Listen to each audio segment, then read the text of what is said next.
एक दिन वो मिले, रोज मिलने लगे, फिर मोहब्बत हुई, बस कयामत हुई।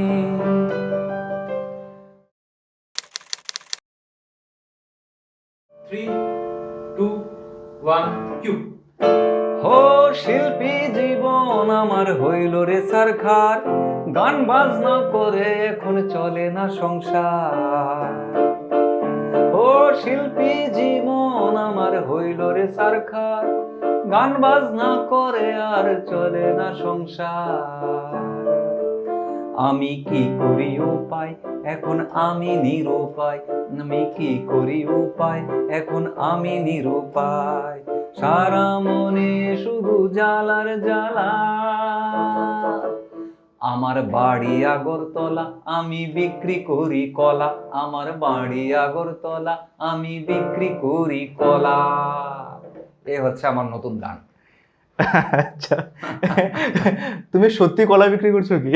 কলা গানের যখন ভিডিওটা আসবে, ভিডিওর মধ্যে আমি সাইকেল দিয়ে কলা বিক্রি করছি, পাড়ায় পাড়ায় ঘুরে ঘুরে, আবার মাঝে মাঝে ডান্সও করছি। আচ্ছা, কলা বিক্রি করে সংসার চালাচ্ছি বর্তমানে। না, আমাদের যা শোনা কুমার কমল সম্পর্কে সবসময় এরকম গানই শোনা। ওই যে চাঁদ সা রোশন চেহারা এসব এখন বাদ। এখন আমরা শুনি জয় শিব শঙ্কর টিলা ভেঙ্গা সমান করো, অথবা আমরা শুনি দাদা আমার যেমন তেমন বৌদি আমার মডার্ন, অথবা আমরা শুনছি সাধু বাবা আমায় একখান তাবিজ দেন। আমাকে সবার আগে বলো এরকম লিরিক্স লেখার কারণ কি? লিরিক্সগুলি তো আমি লিখি না, লিরিক্সগুলি মানে চিন্তাধারাটা আমার মাথায় আসে। যেরকম দাদা আমার যেমন তেমন বৌদি আমার মডার্ন, এই গানখানির লিরিক্স হচ্ছেন পীযূষ। আচ্ছা, খোয়ায় বাড়ি ভদ্রলোকের পীযূষ এই গানটি আমাকে লিখে দিয়েছিলেন। দাদা আমার যেমন তেমন বৌদি আমার মডার্ন, দাদার হাত থেকে সিগারেট নিয়ে বৌদি মারে লম্বা টান। আমি বললাম নো, গান হবে না এটা। তো পীযূষের সাথে আমার প্রায় 15-20 দিন এটা নিয়ে অনেক তর্ক বিতর্ক। তারপর যেইভাবেই হোক ওই দুটো লাইন আমি ঢুকিয়েছি। দাদা আমার যেমন তেমন বৌদি আমার মডার্ন, শ্বশুর শাশুড়িকে করে না সম্মান, ননদ ভাসুর দেবরকে দেয় না মান। এই লাইনটা আমার ঢুকানো, তারপর গানটা ফাইনাল হয়েছে। তাহলে জয় শিব শঙ্কর টিলা ভেঙ্গা সমান করো, শিব টিলা ভাঙতে যাবেন কেন? এই গানখানির লিরিক্সিস্ট হচ্ছে নন্দু। সে 2টা গান আমার কাছে নিয়ে এলো, দাদা এই হচ্ছে সাধু বাবা গানখানি, এই হচ্ছে টিলা ভেঙ্গা সমান করো। গানগুলো দেখেই বললাম এগুলো সারা জীবনের জন্য সুপার হিরো। দেখেই বলেছে, অ্যারেঞ্জ করিনি। তারপর 3-4 মাস আমি কন্টিনিউ অ্যারেঞ্জ করলাম সুর বানিয়ে। আমার বন্ধু জয়ের স্টুডিও, সরগম স্টুডিওতে কৃষ্ণনগর রেকর্ডিং হলো। হয়ে যাক তাহলে একবার শুরুতেই। প্রথমে কোনটা? যে আমার সবগুলো গানই ভাইরাল, আমার সবগুলো গানই ইউটিউবের ইতিহাসে বিশাল রেকর্ড। প্রচুর গান আছে, সাধু বাবা আছে, টিলা ভেঙ্গা। চলো আগে সাধু বাবাটা শুনি।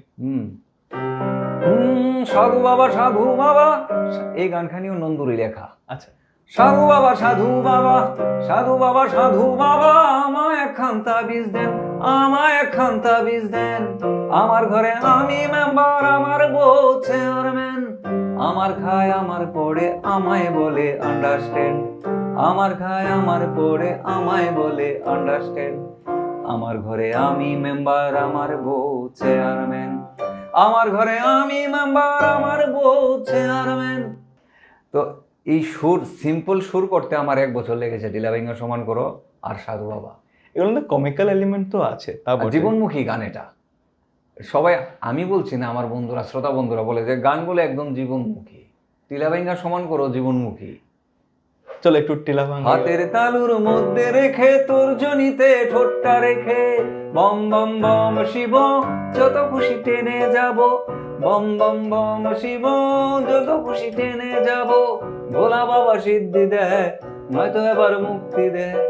জয় শিব শঙ্কর টিলা ভাঙ্গা সমান করো, জয় শিব শঙ্কর টিলা ভাঙ্গা সমান করো, জয় শিব শঙ্কর টিলা ভাঙ্গা সমান করো। যেটা দিয়ে শুরু করবো ভাবছিলাম, এটা হচ্ছে কি আপনার নামটা কুমার কমল। কুমার, এটা তো আপনার আসল নাম নয়? না না, আমার কমল দেবনাথ এমনিতে জন্মগত নাম, কমল দেবনাথ। আমি যখন 2001-এ আমি একটা ব্যান্ড বানিয়েছিলাম, 2000 থেকে শুরু করে আমি আমার কিছু বন্ধুদেরকে, কেউ অন্য ব্যান্ডের তবলা নাল কঙ্গো প্লে করতো, আমার প্রিয় ছিল। কেউ আরেক ব্যান্ডের ড্রাম সেট প্লে করতো, কেউ আরেক ব্যান্ডে গিটার প্লে করতো। ওই ছেলেগুলো আমার খুব প্রিয় ছিল, ওই বন্ধুরা। তো আমি একলা ব্যক্তিগতভাবে একটা ব্যানার বানিয়েছি, ন্যাশনাল রিদম অর্কেস্ট্রা ব্যান্ড।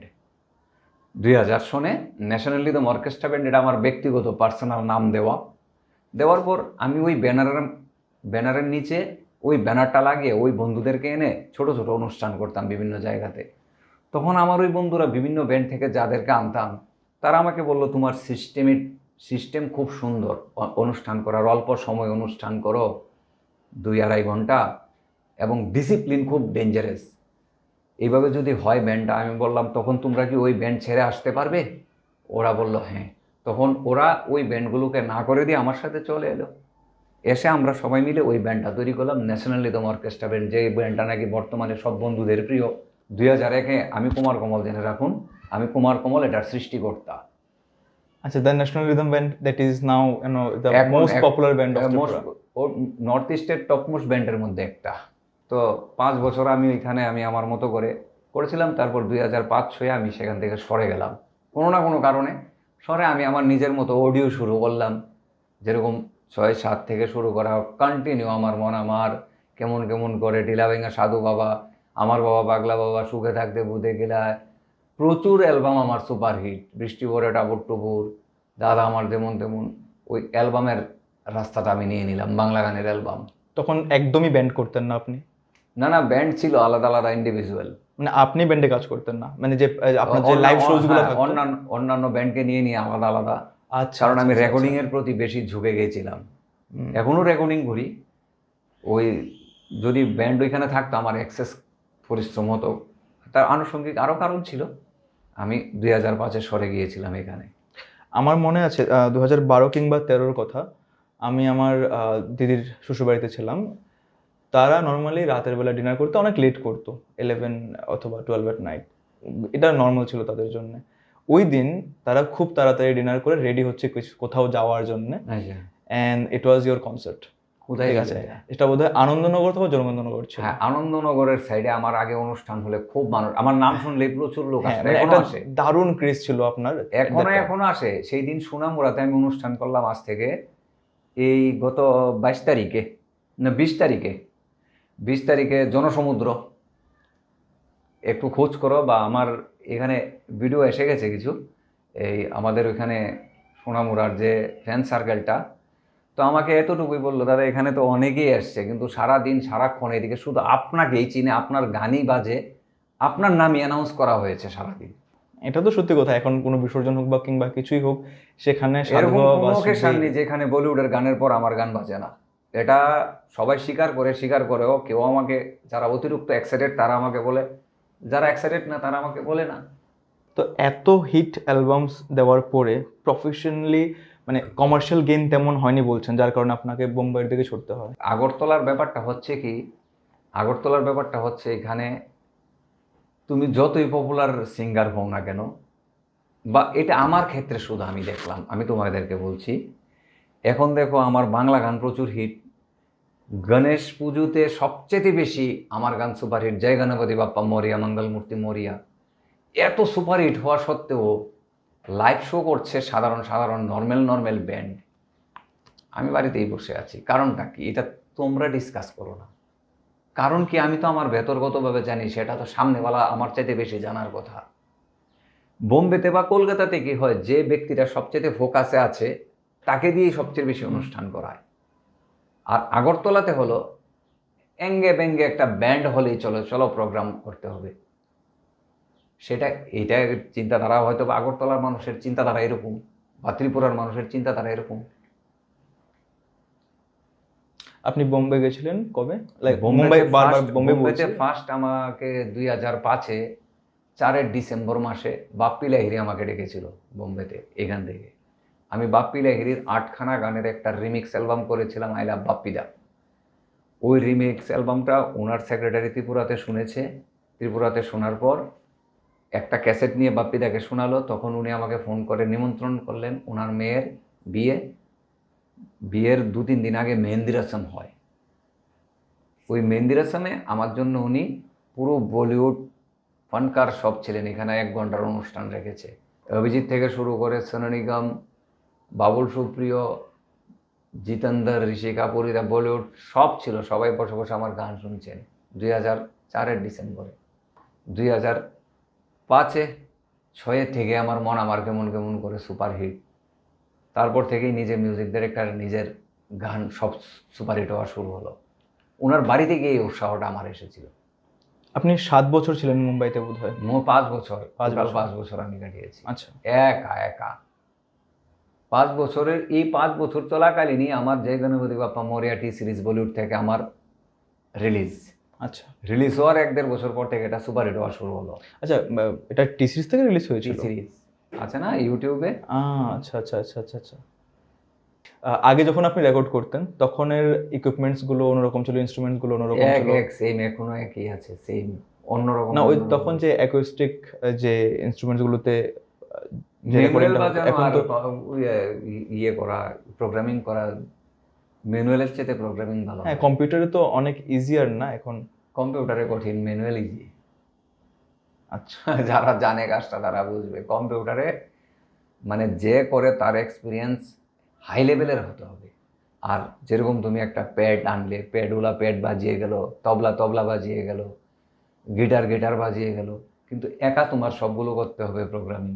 আমার সব গান একা প্রোগ্রামিং করা, একটা অ্যালবাম ছাড়া না। 2টা অ্যালবামে একটু ম্যানুয়াল বাজিয়েছে, টিলাবিংয়ের সময় করো আর মন আমার কেমন কেমন করে।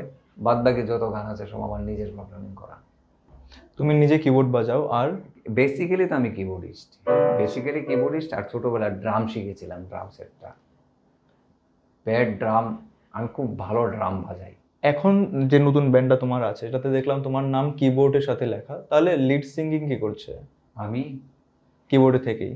আমি আবার এক্সট্রা সিঙ্গার 2-1 জন লাগে নিয়ে নিই, কারণ কন্টিনিউ 2 ঘন্টা গান গাওয়া যায় না, গলাতে স্ট্রেচ আছে। তো কোনো সময় লেডিস, কোনো সময় জেন্টস, 1-2 জন আমি নিয়ে নিই। Action music band? Action musical band. আচ্ছা, কুমার কমল ডিনার পার্টি করেন না? না, আমি উল্টাপাল্টা প্রোগ্রাম করি না, সেটা সব জানে, সব দর্শক বন্ধুরা জানে। কেন? আমাকে কারোর বাড়িতে আমাকে অনুষ্ঠানে নিয়ে যেতে পারবে না। না, কোনো সময় একটা ডিলার্স মিট হলো বা কোনো একটা শো, লঞ্চ শো হলো, সেখানে কনফারেন্স, হ্যাঁ, কনফারেন্স, সভ্য কনফারেন্স হতে হবে। কনফারেন্স এখন যে যা খুশি বলে বলতে পারবো। হ্যাঁ একদম। মাংস খেয়ে কনফারেন্স করলো, ওটাতে আমি যাবই না, সম্ভব না আমার পক্ষে। আমি সমাজকে শুধরানোর জন্য প্রত্যেকদিন যজ্ঞ হবন করি, বেদ পাঠ করি, বেদাধ্যয়ন করি, ভগবদ্গীতা, রামায়ণ, মহাভারত অধ্যয়ন করি, ভগবান শ্রীরাম, ভগবান শ্রীকৃষ্ণের জীবন চরিত্র অধ্যয়ন করি। এখন ভগবান শ্রী রামের জীবন চরিত্র অধ্যয়ন করে সেই চরিত্র যদি নিজের জীবনে না ঢালতে পারি, সেখানে তো এটা হইল না।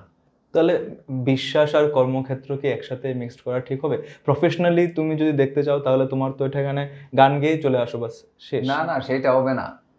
একজন ব্যক্তি অন্ধ, তাকে রাস্তা দেখাবো না? অন্ধকে কি তুমি অন্ধকারে ডালবা, না অন্ধকে আলোতে আনবা? কোনো ল্যাংড়াকে কি তুমি হাঁটতে শিখাইবা, না আরেকটা পা কেটে দিবা? কোনো বোবাকে কি তুমি কথা বলতে শিখাবা, না ওকে আরো বোবা বানাইবা? আচ্ছা, বুঝতে পারলাম। সাধারণ এক শাস্ত্রে বা বেদ, 4 বেদ মনুষ্য জাতির সংবিধান। 4 বেদ অধ্যয়ন করেছি, করব। 4 বেদ একটাই কথা আছে, হে মনুষ্য, তুমি যদি ভালো জেনে থাকো আরেকজনকে ভালোটা দেখাও। তুমি যদি সত্য জেনে থাকো সত্যটা আরেকজনকে শিখাও। সামনেওয়ালারে কোনোদিন, আমরা ঈশ্বরের মুদ্রা ব্যাপার হলো আমরা সবাই ঈশ্বরের সন্তান। মনুষ্য জাতি, গাছপালা, পশু পাখি সবাই এক ঈশ্বরের সন্তান, সেটা মানো তো। তা আমরা কি শত্রু না ভাই বোন? ভাই বোন, পরম পিতার সন্তান আমরা। হ্যাঁ। আমরা কি করে একে আরেকজনকে আমরা উল্টা রাস্তা দেখাই? কেউ যদি বেদে বিশ্বাসী না করে বা এসব ফিলোসফিতে বিশ্বাসী না করে, ফিলোসফি, বেদে বিশ্বাস যে না করে তাকে বোঝানোর চেষ্টা হবে। তারপরও যদি না বুঝে, ওইটা ওর ব্যাপার। ওর মধ্যে ঈশ্বর এখনো কৃপা করেনি, বিশ্বাস করবে না। কৃপা যেদিন হবে বুঝে যায়। ওকে বোঝানো আমার কাজ না, ওকে আমি বোঝাতেও যাচ্ছি না, ওকে জাস্ট কানে সাউন্ডটা দেওয়া হচ্ছে আমার। আর তুমি বিয়ে করলে কবে? বিয়ে 5 ইয়ার্স রানিং চলছে। বিয়ে করতে গেলে কেন? তাহলে তোমার নাম কুমার কমল, তুমি কুমারত্ব ছাড়তে গেলে কেন? কিশোর কুমার আছে, কুমার শর্মা আছে, ওরা তো 4টা 3টা বিয়ে করছে। আমি তো একটাই করেছি। কুমার কমলের কলা বিক্রি করার মতো অবস্থায় আগরতলাতে, কিন্তু হ্যাঁ। তখনও একের পর এক ইনস্ট্রুমেন্ট ইনি নিয়ে যাচ্ছেন, হারমোনিয়াম থেকে শুরু করে কিবোর্ডস এন্ড দেন এখন গিটার। হুম। এত খরচা, দেন তোমার স্টুডিও মেনটেনেন্সের খরচাও আছে, তাহলে সেগুলো কিভাবে মেনটেন করো? এইটা মেনটেনের পেছনে কারণটা হচ্ছে, নাম্বার ওয়ান কারণ হচ্ছে আমি খুব একটা ভালো ফ্যামিলিতে জন্মগ্রহণ করেছি, সুপার ফ্যামিলির, ডিসিপ্লিন খুব সুন্দর। আর আমার যে বড় ভাই, সে জীবনে এত কষ্ট করে করে করে করে এখন একটা বিশাল পজিশানে এসছে, তো কোনো অভাবই আমার থাকে না, সব অভাব আমার নর্মালি পূর্ণ হয়ে যায়। আর এর চাইতে বড় ব্যাপার, আমি আমার খুবই প্রিয়, খুবই প্রাণের সভ্য একজন জীবনসঙ্গী পেয়েছি, তারও সাপোর্ট বিশাল। সেই দিন এই যে কিটার, একটু পরে ক্যামেরা কথাটা কাট করি, কিটারটা লই এখানে বমু, ক্যামেরাটা বন্ধ করো। এমনি আপনি নেন না, আপনি আপনি দাঁড়াও, বলতে আইতাছি থাকেন। আমি, আইতাছি। চশমা। এটা একটা সুন্দর গান আছে। হ্যাঁ,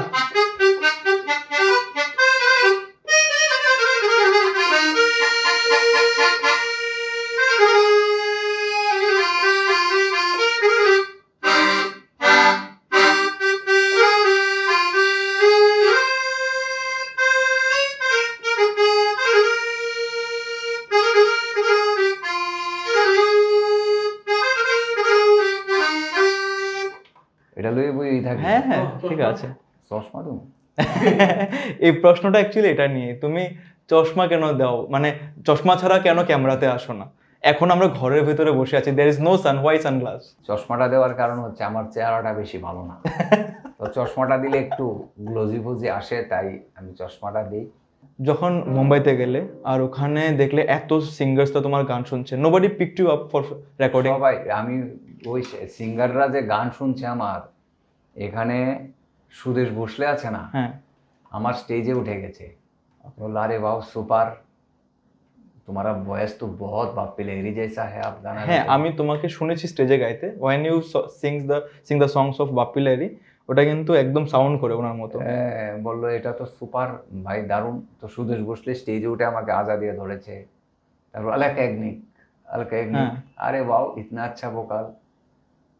বিজেতা পণ্ডিত, অমর সঙ্গী শিল্পীর, আরে অমর সঙ্গী ফিল্মের নায়িকা, হ্যাঁ, আরে क्या সুপার গাতে হো, কোন হে ইয়ে, কে গাচ্ছেটা কে? সবাই, ওনার বউ, বাপি লাহিড়ীর বউ ঘর থেকে বেরিয়ে এসে আমাকে বলছে, আরে আমি তো ভেবেছিলাম ও বাপি নিজে গাইছে। Huge compliment. হ্যাঁ হ্যাঁ, তো এরকম সবাই যতজন ছিল এখানে বলিউডের, আমার বয়স তো তখন খুব ছোট না, আমি তো, ওরা ওদের আদর দিচ্ছে, আমি তাকিয়ে দিলাম বাস। হ্যাঁ, তুমি যদি বললেই যে তুমি ডিনার পার্টিগুলো করো না, এর কারণ তোমার নিজের একটা আধ্যাত্মিক বিশ্বাস আছে। আধ্যাত্মিক না, আধ্যাত্মিক শব্দের অর্থ মানুষ জানেই না। আধ্যাত্মিকতা ঈশ্বরের সন্নিকটে বসা, আর কিছু না, ঈশ্বরের নামে নিজের আত্মাকে উন্নতি করা।